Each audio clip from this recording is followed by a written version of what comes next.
નમસ્કાર દોસ્તો, ફરીવાર આપ સૌનું દિલથી હાર્દિક સ્વાગત કરું છું। 10 પાસ ઉમેદવારો માટે ગુડ ન્યૂઝ લઈને આવ્યો છું।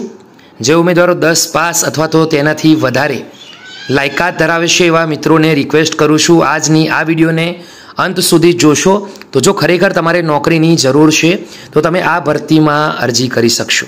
વિડીયોમાં આગળ વધતા પહેલાં આપણા યુટ્યુબ પ્લેટફોર્મને જરૂરથી જોઈન કરી લેજો, બીજા સુધી શેર કરજો જેથી આવી મહત્વપૂર્ણ અપડેટ તમારા સુધી પહોંચતી રહે।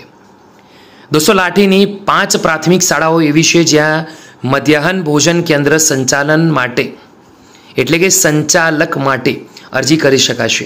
હવે દોસ્તો, આ જે લખ્યું છે તેની સંપૂર્ણ જાણકારી આજની આ વિડીયો તમે અંત સુધી જોશો તો જેટલી પણ જરૂરી માહિતી છે, જેવી કે અરજી કઈ રીતથી કરી શકાય, છેલ્લી તારીખ કઈ છે, લાયકાત કેટલી છે, અનુભવ કેટલો જોઈએ, વયમર્યાદા, સંપૂર્ણ જાણકારી મળશે। આગળ વધીશું।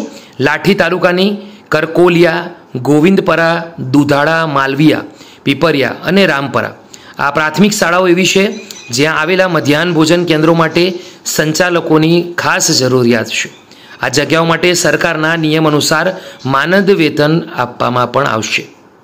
તો લાયકાત ધરાવતા ઉમેદવારોએ 3 જૂન 2025 સુધીમાં લાઠી તાલુકા મામલતદાર કચેરી મધ્યાહન ભોજન યોજના શાખામાંથી જાહેર રજા સિવાયના કચેરી સમય દરમિયાન વિનામૂલ્યે અરજીપત્રક મેળવી લેવાનું રહેશે। ખાસ ધ્યાન રાખો દોસ્તો, જે વિનામૂલ્યે અરજીપત્રક છે એ તમારે જાતે મેળવી લેવાનું છે।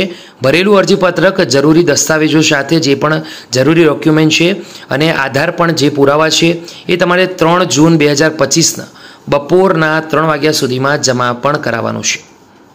આગળ વધીશું। આ જગ્યા માટે ઉમેદવારની શૈક્ષણિક લાયકાત ધોરણ 10 પાસ હોવાની ફરજિયાત છે। જાહેરનામાની તારીખે ઉમેદવારની વયમર્યાદા 20 વર્ષથી વધુ અને 60 વર્ષથી ઓછી હોવી જોઈએ।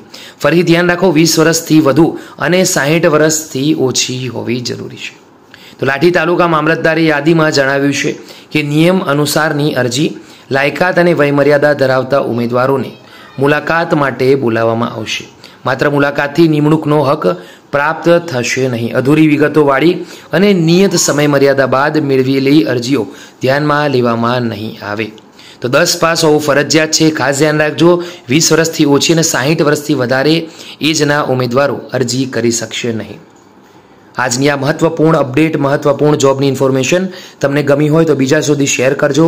તમારે પણ અરજી કરવાની ઈચ્છા હોય તો આજની આ વિડીયોમાં જે સમજાવવામાં આવ્યું છે, આશા રાખું છું તમને સમજ પડી હશે તો આ રીતથી અરજી પણ કરી શકો છો। દોસ્તો, વિડીયો ગમ્યો હોય તો લાઇક કરજો, બીજા સુધી શેર કરજો। ફરીથી મળીશું, ત્યાં સુધી ગુડ બાય।